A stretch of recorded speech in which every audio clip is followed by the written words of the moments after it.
to an amazing series of YA novels, an insatiable thirst to relive the glory that is K.A. Applegate's literary masterpiece. This is Fanimorphs, the Dork-Bajir Chronicles.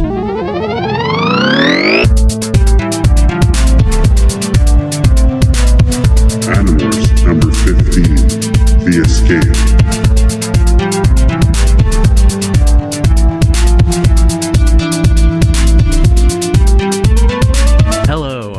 To the Dork-Bajir Chronicles, a Fanimorph podcast where we read through the Animorphs series one book at a time, then talk about it every week.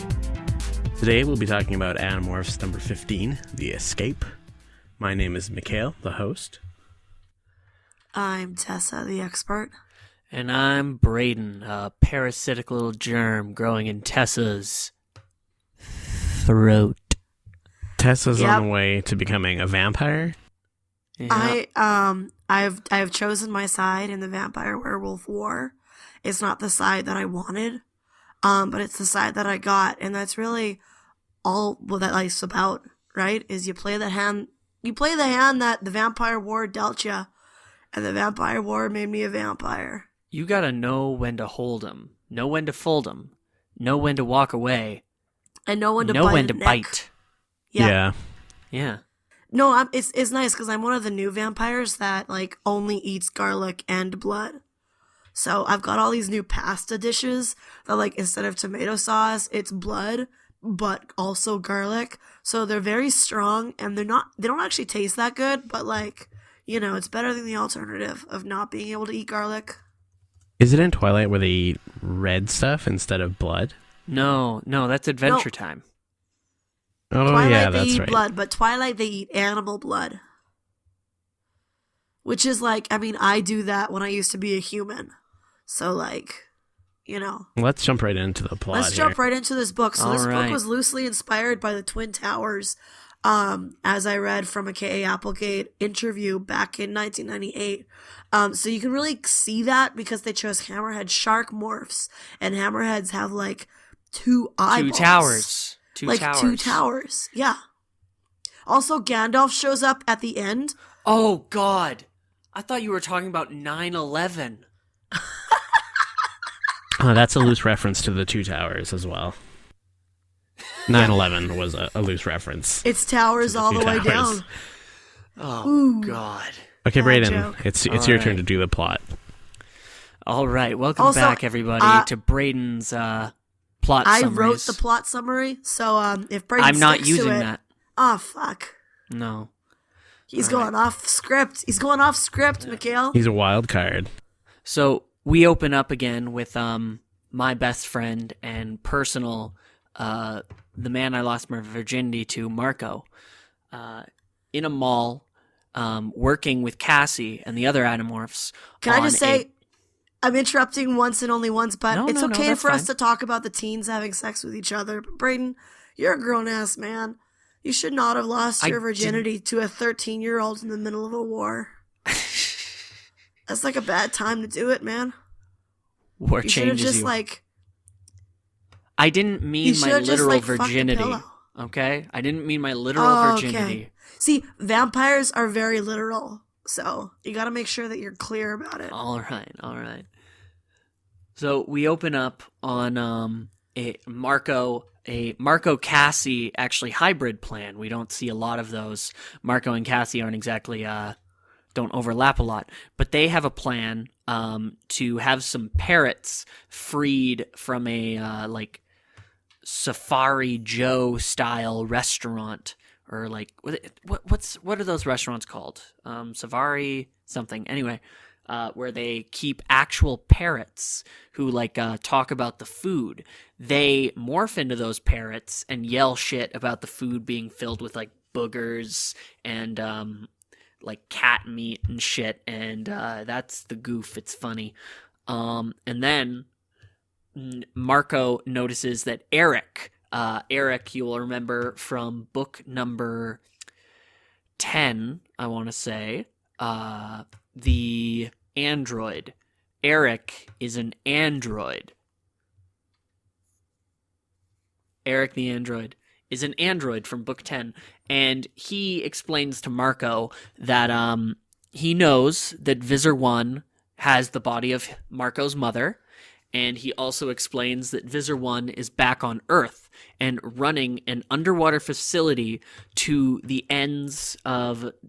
an unknown ends. But Eric does know that it's because the Yeerk want to take control, as in make controllers of, a species called the Lyran, and that this would be very bad for the Animorphs on Earth if they can, because Lyran have a very potent short-range mind reading, and there would be no hiding. They would never be able to be animals again and pretend to be just animals. The Vissers and the Yeerks would also know that they were human. They wouldn't be able to hide at all. So they have to go on a mission. They have to find a way to get down there, check it out, and see what they're up to. Their initial mission ends in absolute anarchy when they all go down as dolphins, and a single tiger shark goes down as a tiger shark. There's a short comedic moment where Tobias has to find and touch a dolphin to morph, which doesn't go well because he's a fucking hawk and has to like grab onto this thing and rodeo it underwater. It's quite something. It's a spicy meatball. This is also our first chance that we find out that not every animal goes into a trance when it's being acquired. Yeah. It's apparently sometimes that goes wrong. Tobias's dolphin does not go limp. Anyway, when that's they initially, a metaphor for more than one thing. For Tobias's bird cock. Initially, when they sneak up on the base, they are attacked by a very large group of hammerhead sharks, and they don't know how or why. They suspect maybe the hammerheads are controllers. Perhaps they're being controlled by something else, like psychically or electrically, but they know it's not normal for that many hammerhead sharks to be all together. And Axe tells them that Yeerks can't control sharks. They have too small of craniums, too small of a brain for a Yeerk to properly spread out. So they decide that the hammerheads would probably ignore another hammerhead. So they go to a place called Ocean World, where they know that a number of hammerheads are being kept. It's like the gardens, but fucking oceans. They probably have like a killer whale who dies at the age of 3 or some depressing shit like that. But it's not like an orca. It's like a really rad whale. Yeah. Like, oh shit. This whale's killing it. It's actually a really sick blue whale.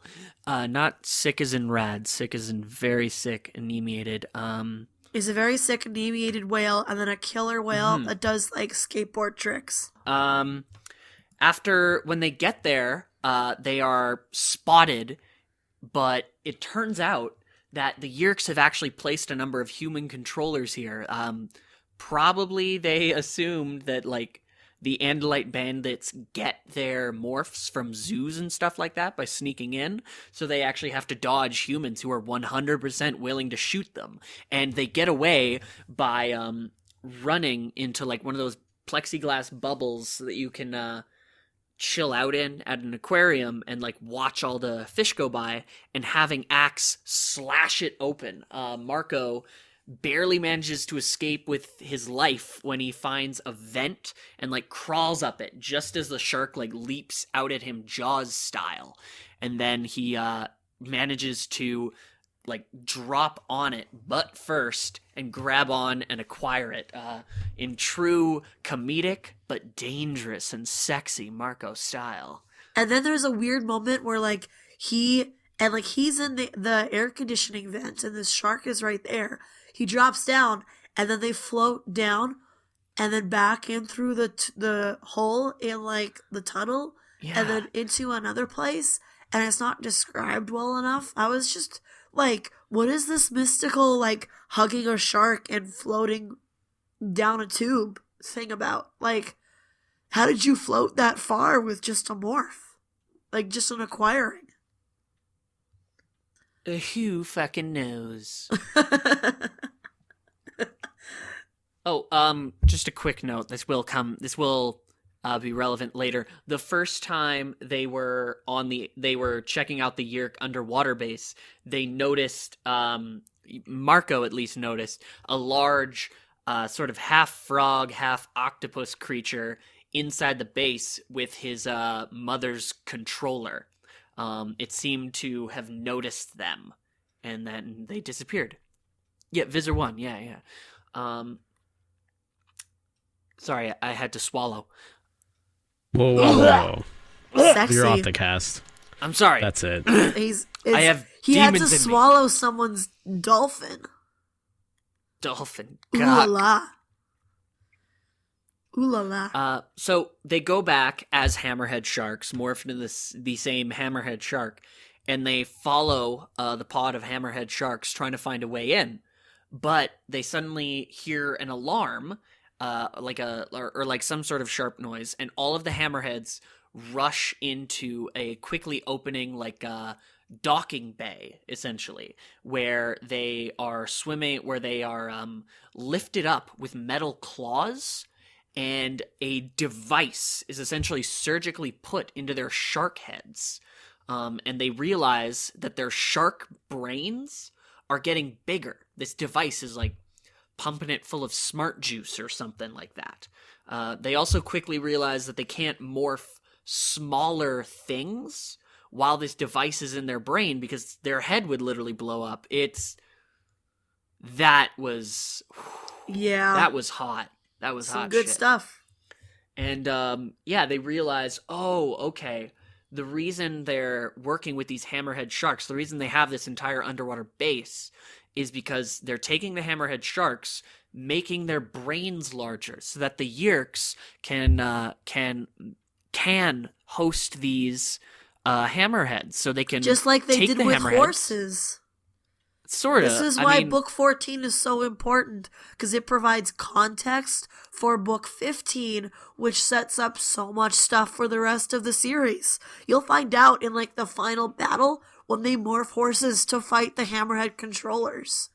It's so good. but that's spoilers for the last book. Yeah, sorry, spoilers for the last book. Yeah, they managed to make the hammerhead's brains so large that they essentially their brain expands outside of their head, and it starts using atoms, air particles, as part of its brain. Essentially making the sharks a supercomputer. The series actually ends on a really weird note. It's weird I because, actually read the final pages. It's also all the real sharks... life horses with their real life horse war get drafted into the hammerhead horse war between the Yerks and the Animorphs. And they're fighting for both sides. A single megamind, and the universe becomes a shark. Just like one huge shark. Any fucking that was so dumb. Why did we do that? Horse culture, man. That's gonna be the series gag for sure. Horse culture. So they try to find a way. They realize, oh shit, how do we get rid of these devices in our brains? This is a fucking problem. Also, the base, I guess. The base is a problem. And they decide to find a computer to blow up the ship with. Just initiate self-destruct, and they find out, okay, these devices will be liquidated. I just thought that meant explode, like scrapped, and I was like, shit, do you idiots not know what liquidated means? That just means scrapped, can't be liquid. Yeah, and then it turns out when they win, it literally turns into liquid in their head, and I was like, well, fuck me, I guess. That wet stuff. God, Tessa, never do ASMR. Liquid. Stop. Anyways, I'm getting upset. I can't. That voice is awful.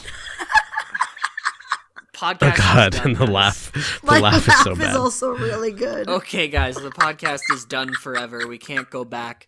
Mikhail, just edit in 20 minutes of dead air here for the rest of the podcast. As Tessa comes through the computer and turns us into garlic vampires. The computer become my Stop it. Stop. Best of friends. Stop it. Okay. Yeah. Marco, Tobias, and Axe, they go off in their normal bodies to try to find the computer while Jake, Rachel, and Cassie fuck shit up as monsters. Or as beast morphs. Battle morphs? Battle morphs, yeah. Fuck shit up in their battle morphs as a distraction. But they accidentally open the door to Visser One's office, and Marco quickly pushes Axe and Tobias away as a distraction and says like, shit, go find it. I'll distract her. And Visser One is like, oh, hi, are you the new programmers? There were supposed to be 3 of you. And Marco tries to be funny and says like, oh, yeah, sorry, Visser 3 killed them.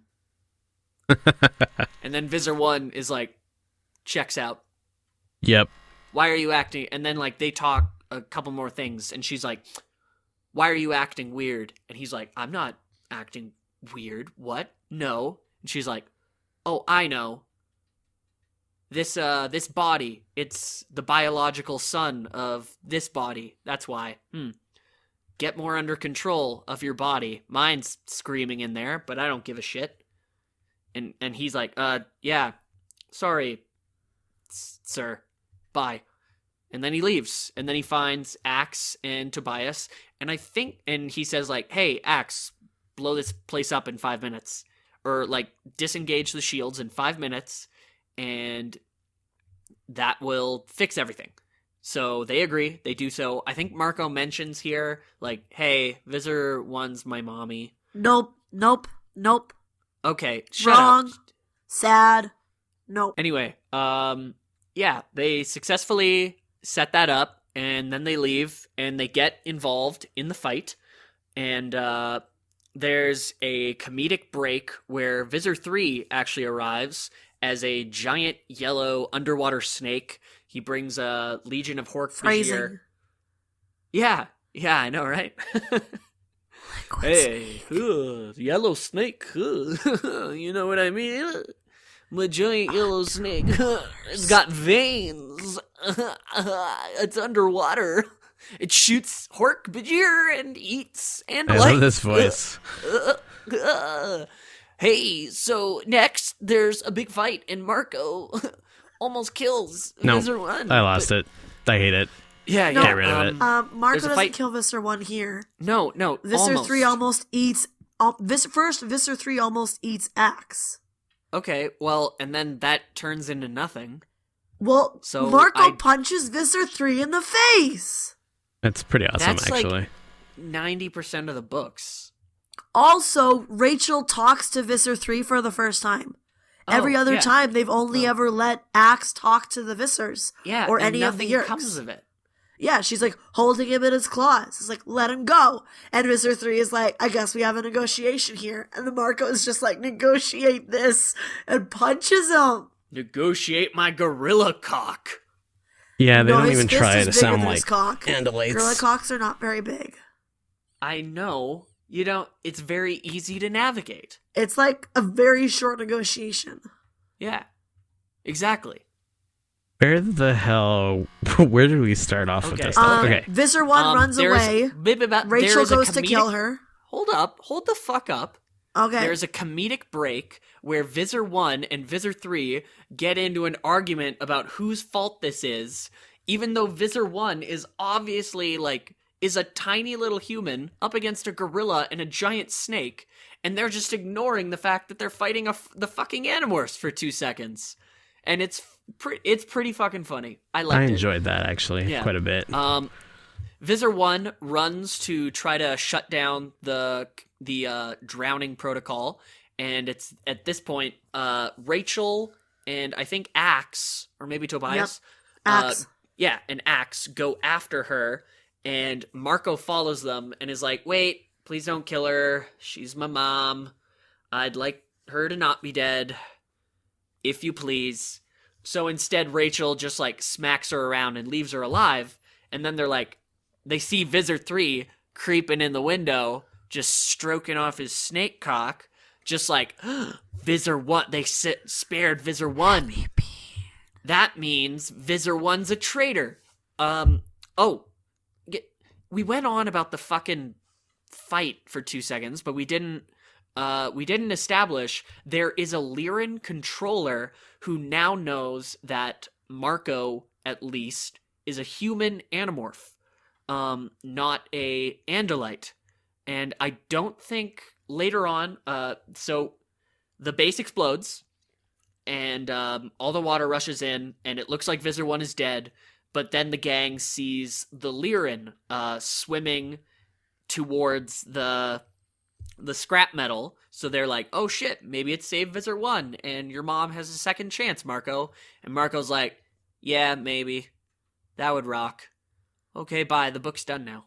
Yeah, it was very abrupt. Yeah. And, like, nobody really addresses the fact that, like, oh, maybe my mom survived.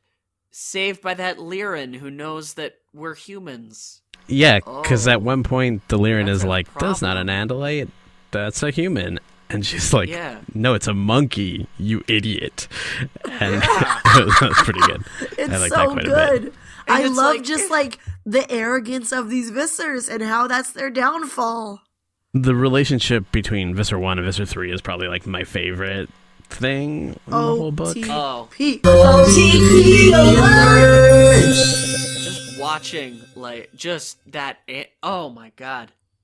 Just they watching would have that such banter. Such hard hate sex. The real OTP, as all true Animorph fans know, is Marco and Jake, his husband. It's Rachel Go. Yeah, Rachel Go. Marco says Jake is his husband in the second chapter.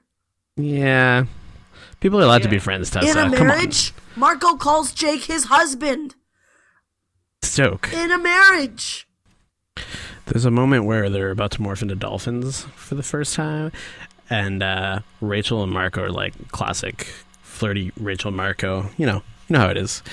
But Tobias is freaking out, and Marco just like rips him a new one. He's like, because Tobias is freaking out about being in the water, and Marco is like, burr, burr, burr. Birdie's afraid of water. Exactly. You're fucking pussy. And him and Rachel are like, hey, this is secret love behind your back, Tobias. Oh, God. Also, like, more and more, I kind of became okay with the Rachel Tobias ship in number 13, The Change, when it was, like, really sweet and nice that they were, like, getting along and really happy to see both as humans again.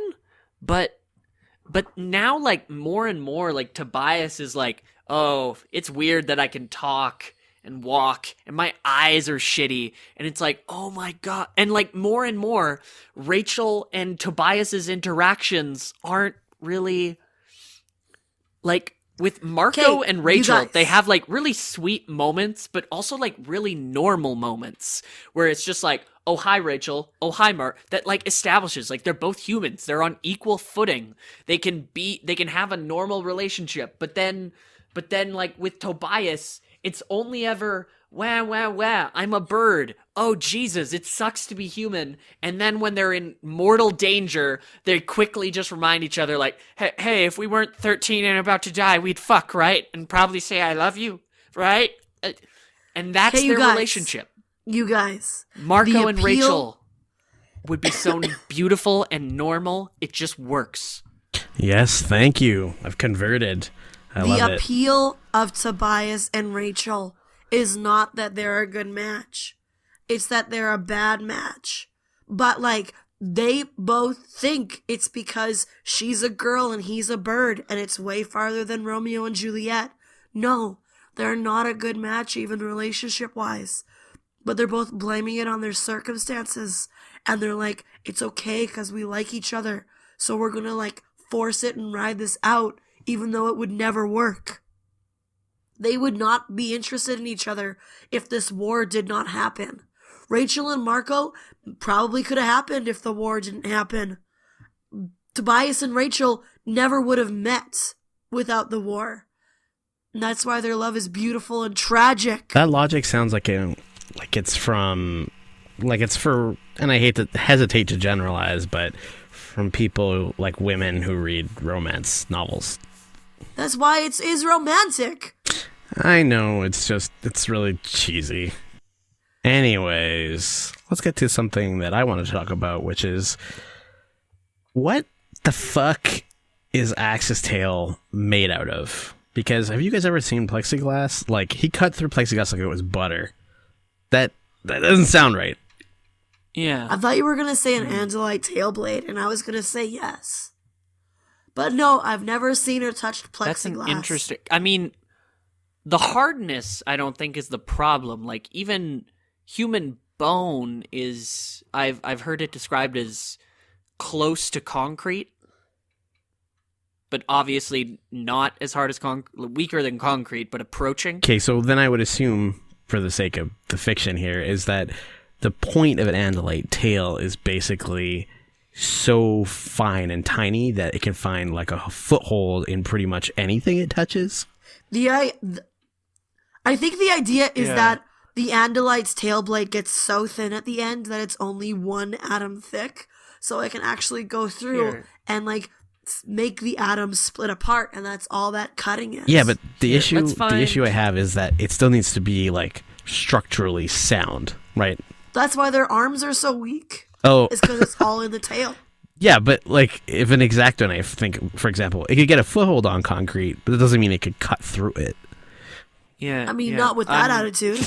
I'm looking at the inner cover of the Dork-Bajir. Okay, that's not a good picture.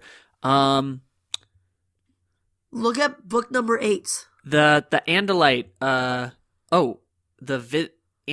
Animorphs Visser.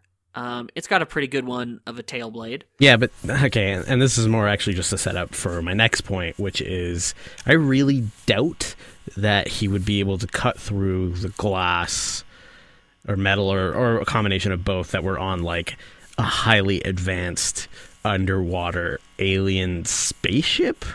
Like it's too much. He doesn't cut through that glass though. Marco throws a chair. No, yeah, Marco throws. That's way worse. That's pretty an bad. An alien chair. Oh, of course, the razor thin alien chair. Oh, that's cool. I mean, okay, I think the whole point I'm trying to make is that like plexiglass is basically designed not to break. Oh no. Yeah, it's essentially like. The whole point of it is it's like regular glass, but it doesn't break. I think the real reason Axe's tail blade cuts through so much stuff is because that's how the authors wrote it.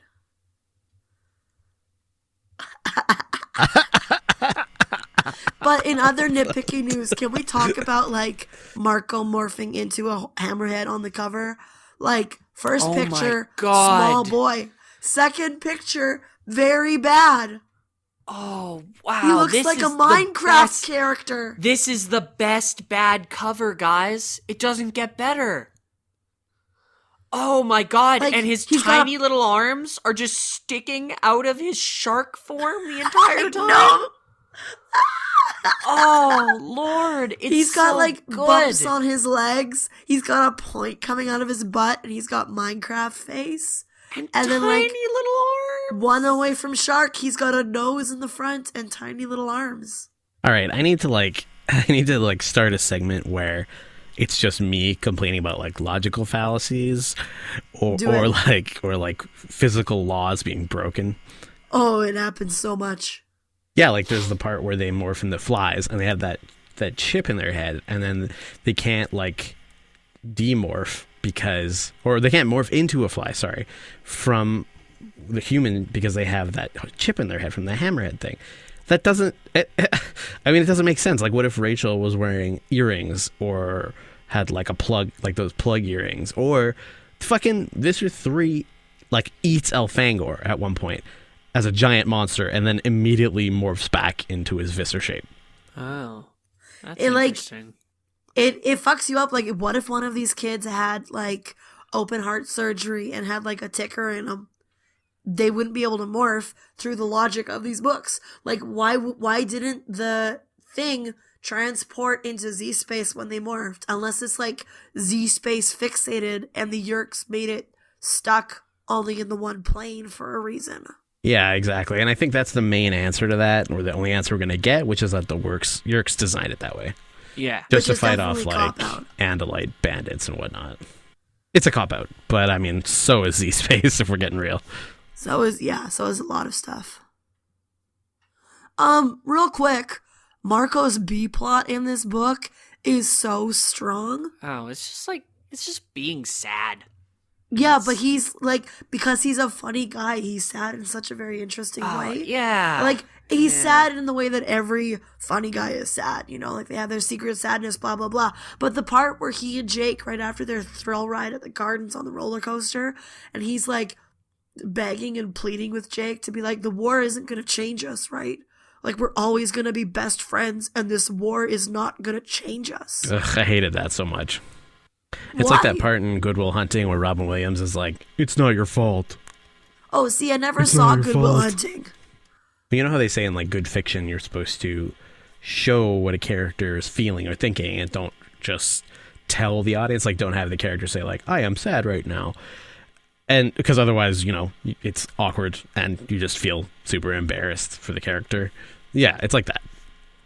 Like in Riverdale at the beginning when Jughead's like, I relate to the world with sardonic humor. Or when he's like, I'm weird. Have you ever seen me without this hat? That's weird. Yeah, exactly. And it's like, we know that already. It's really awkward that you're pointing it out. Yeah. I don't know. I thought it was cool because I was going to call him This is now Jughead. a Riverdale hate cast. But Marco is like, because he doesn't talk about serious stuff. And he takes this moment to get really serious and be like, yo, I need you as, like, my friend and also as the leader of our little guerrilla war force that, you know, tell me that this isn't going to change us. And, like, Marco knows it's a lie. For sure. He's a smart guy. But he still wants Jake to lie to him. Maybe it's just like, I don't think that's relatable. Like, I don't think a 13-year-old would say that. And maybe I'm just being, like, nitpicky and stupid. I mean, Mikhail, I was really deep when I was 13. I would love to see some home video of that. Like, I wrote a lot of poetry, okay? I know I was deep. I had big thoughts. Okay, Catherine and Grant are huge Lord of the Rings fans. Marco don't call them that. Doesn't even read Lord of the Rings in this book, but it is mentioned. Yeah. He doesn't. About it. He specifically makes sure you know he doesn't read it. He just, like, looks at it. Because books are dumb. Yep. Yeah, in fact, we even had a Fanimorphs fan on our fan Facebook page tell us that the authors were actually big fans of Lord of the Rings, and there's, like, a number of references to Lord of the Rings in the series. Like, they're on record of saying that they really like Lord of the Rings. Oh, God, who isn't a fan of Lord of the Rings? A lot of people. Yeerk is based off of, like, an elven word for orc, or the orcish word for orc or something. Yeah. There's a bunch. It's pretty cool. But it's like, Marco, you picked your own books for the book report. You should have picked a Goosebumps book. They're shorter. Good initiative from Marco there. The name of that fan was? It's Mikhail's drawn out, shout out corner. Jason Prosted. Thank you. From Sweden. I was going to say Cuckleberry Finn. Wow, that's incredibly rude, Braden.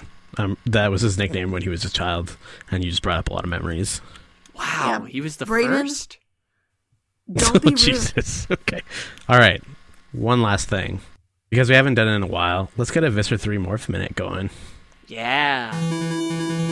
Visser Three Morph Minute. Visser Three Morph Minute.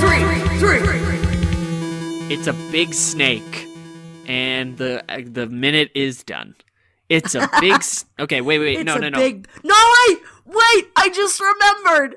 Visser 3 shows up right when the Animorphs are there for this, like, unannounced visit, and he's a big yellow sea snake that I imagine looks a bit like a cartoony, like, Chinese dragon with the whiskers.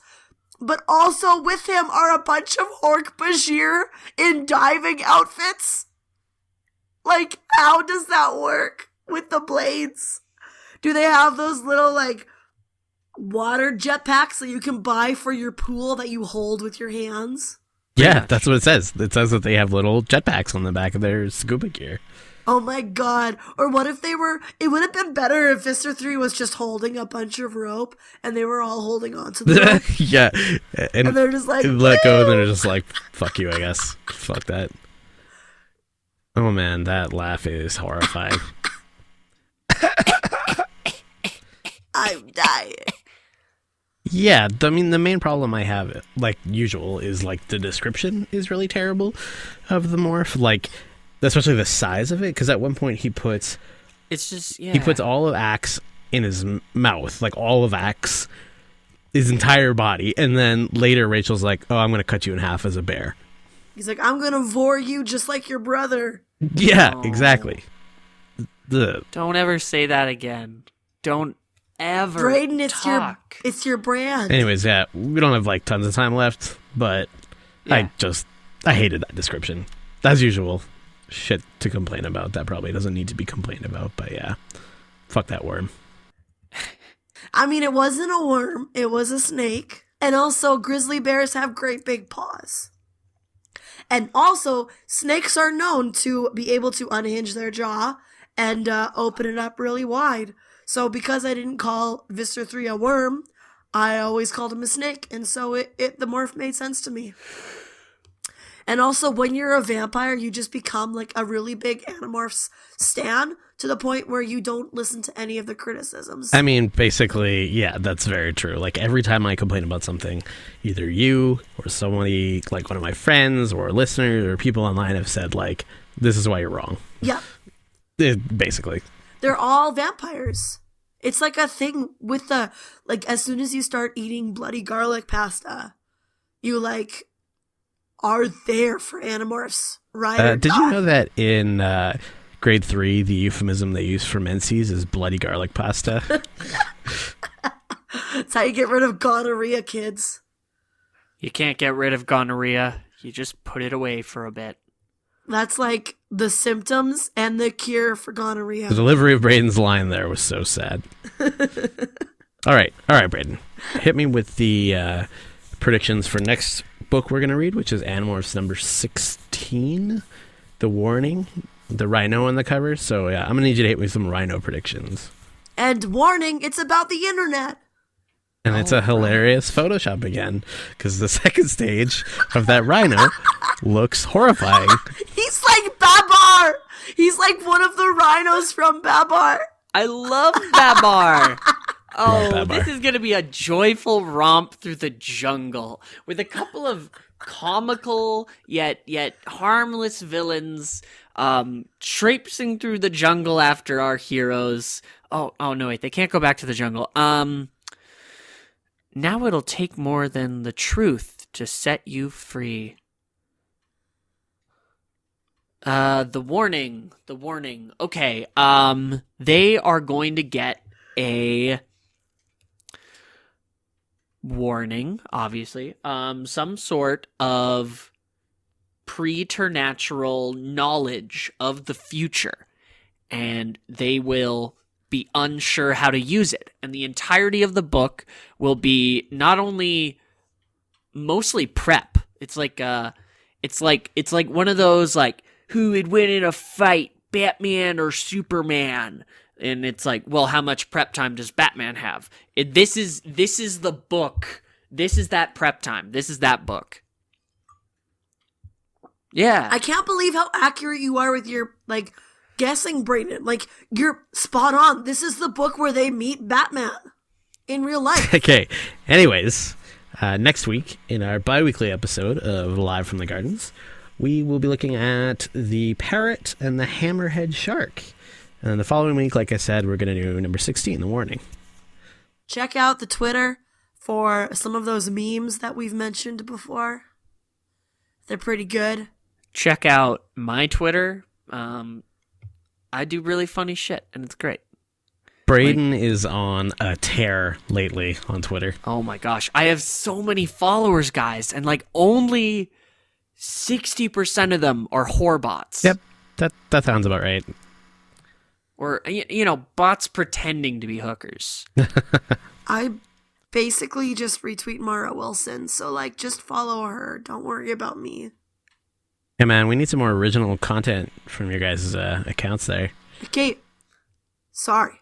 I commented on J.K. Rowling's response. I saw that. Yeah, and it was the exact same thing you posted on Facebook. You're one of those cross-posting hooers. You're a whore. Well, anyways, for the Fanimorphs, my name is Mikhail, the host. I'm Tessa, the expert. And I'm Brayden. It's not vampirism, Tessa. You're just sick. You're just a sick woman. Nope. No, I hate that sound. No, yeah, that's hideous. That's so bad. Oh, God. And this has been Fanimorphs, the Dork-Bajir Chronicles.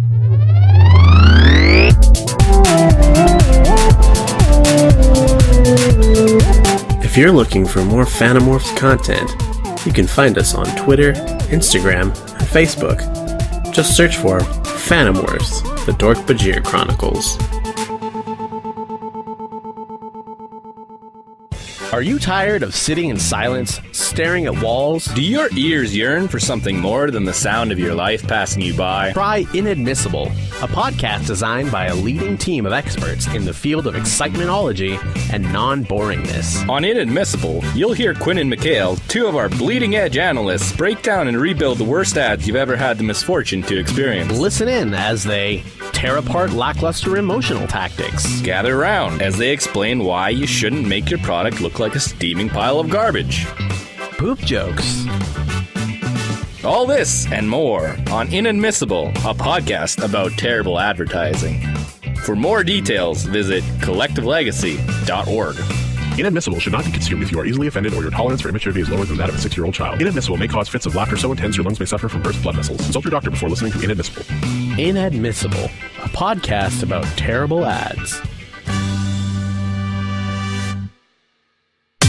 Brought to you by Collective Legacy, a podcast network.